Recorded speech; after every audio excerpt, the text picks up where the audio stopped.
এই মুহূর্তে যদি আপনাকে কোয়েশ্চেন করা হয় কোন প্রসেসরটি ভালো, মিডিয়াটেক হেলিও Z99 নাকি Z100, তাহলে অনেকেই অ্যান্সার করবেন MediaTek Helio Z100 would be the better then Z99। But আসলে Z100 কি বেটার নাকি it is just a marketing trap? And এই মুহূর্তে আমরা যারা Z99 ইউজ করছি বা যারা নতুন একটি ফোন কেনার কথা চিন্তা করছি তাদের কি করা উচিত, কারণ বর্তমান বাজারে এই দুইটি প্রসেসরওয়ালা ফোনই অ্যাভেলেবেল। আজকের ভিডিওতে এই সমস্ত বিষয় নিয়ে ইন ডিটেল আলোচনা করব, and I think this video will help to make the suitable decision for you. So ভিডিওটি শেষ পর্যন্ত দেখতে থাকুন। Hello everyone, this is your host Khalid and you are watching gadget genius.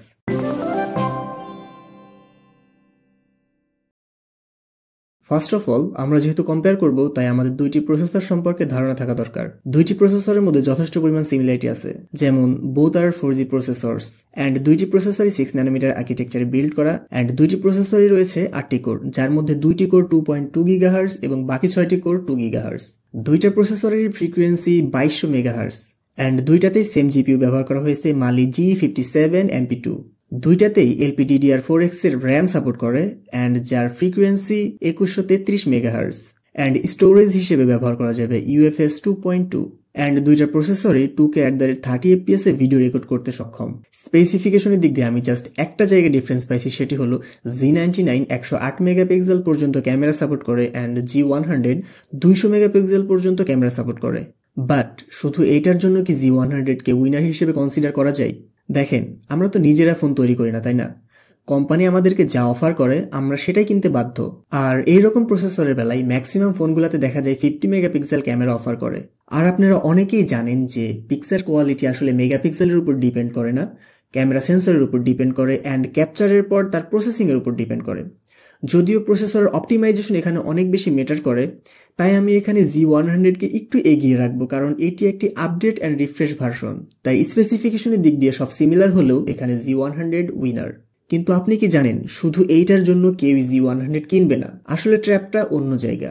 আপনি যদি অন্তত বেঞ্চমার্কের দিকে খেয়াল করেন তাহলে দেখতে পাবেন Z99 এর থেকে Z100 মাত্র 2% এগিয়ে আছে। কিন্তু এটি সব ক্ষেত্রে প্রযোজ্য না, কারণ কিছু কিছু ক্ষেত্রে Z99 অনেক বেশি এগিয়ে আছে এবং কিছু কিছু ক্ষেত্রে Z100 অনেক পিছিয়ে আছে। তাই এগুলো দেখে আপনি কখনোই শিওর হতে পারবেন না যে আপনার কোনটি কেনা উচিত।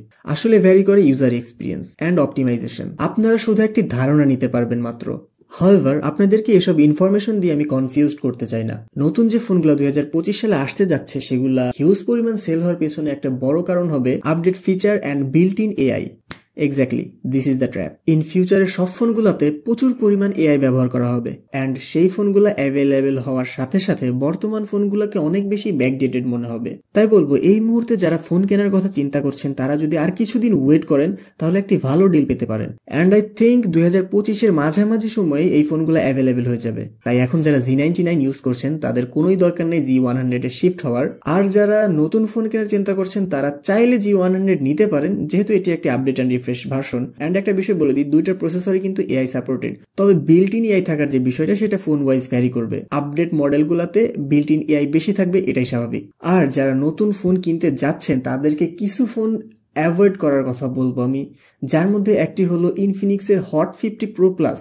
এটিতেও মিডিয়াটেক হেলিও Z100 প্রসেসরটি ব্যবহার করা হয়েছে, কিন্তু আই থিঙ্ক এই ফোনটি আপনাদের নেওয়া উচিত হবে না, কারণ এই ফোনটিতে কিছু সমস্যা আছে। ফোনটি অনেক বেশি স্লিম, যে কারণে ফোনটিতে কোনো মিউজিক প্লে করলে ফোনের ব্যাক সাইড সহ ভাইব্রেশন করে। ফোনের ইন হ্যান্ড ফিল্ড একদমই আমার ভালো লাগে নাই, অ্যান্ড আমার মনে হয়েছে ফোনটি অনেক সেন্সিটিভলি ইউজ করতে হবে, নাইলে ক্র্যাক হয়ে যেতে পারে। অ্যান্ড আমি শুনছি এই ফোনটি নাকি ব্লাস্ট করে, তাই এই ফোনটি কেনা থেকে বিরত থাকবেন। সো এই ছিল আজকের ভিডিও। আশা করি প্রসেসরের কনসেপ্টটা একটু হলেও ক্লিয়ার হয়েছেন। মোবাইল সম্পর্কে যে কোনো প্রশ্ন থাকলে আপনি কমেন্টে জিজ্ঞাসা করতে পারেন, বা আপনার ইউজার এক্সপিরিয়েন্স শেয়ার করতে চাইলে সেটিও করতে পারেন। খুব শীঘ্রই আমি একটি Q&A ভিডিও নিয়ে আসার চিন্তা করছি। আপনার যদি কোনো কোয়েশ্চেন থাকে তাহলে আপনি এই ভিডিওর কমেন্ট সেকশনে জিজ্ঞাসা করতে পারেন। অ্যান্ড Q&A ভিডিওর জন্য অবশ্যই #GG ইউজ করবেন, তাহলে ভিডিওতে আপনার কমেন্ট পিক করতে আমার জন্য ইজি হবে। ভিডিওটি ইনফরমেটিভ মনে হলে শেয়ার করে দিতে পারেন আপনার ফ্রেন্ডস অ্যান্ড ফ্যামিলির সাথে। অ্যান্ড নেক্সটে কোন টপিকের উপর ভিডিও চান সেটি চাইলে জানাতে পারেন। যেহেতু ভিডিওটি দেখতে দেখতে এই পর্যন্ত চলে এসেছেন, তাই আমি বলবো যে অবশ্যই ভিডিওটিতে একটি লাইক দিয়ে চ্যানেলটি সাবস্ক্রাইব করে আমাদের সাথে থাকুন। দেখা হচ্ছে পরবর্তী নতুন কোনো ভিডিওতে। সে পর্যন্ত ভালো থাকুন, সুস্থ থাকুন। আল্লাহ হাফেজ।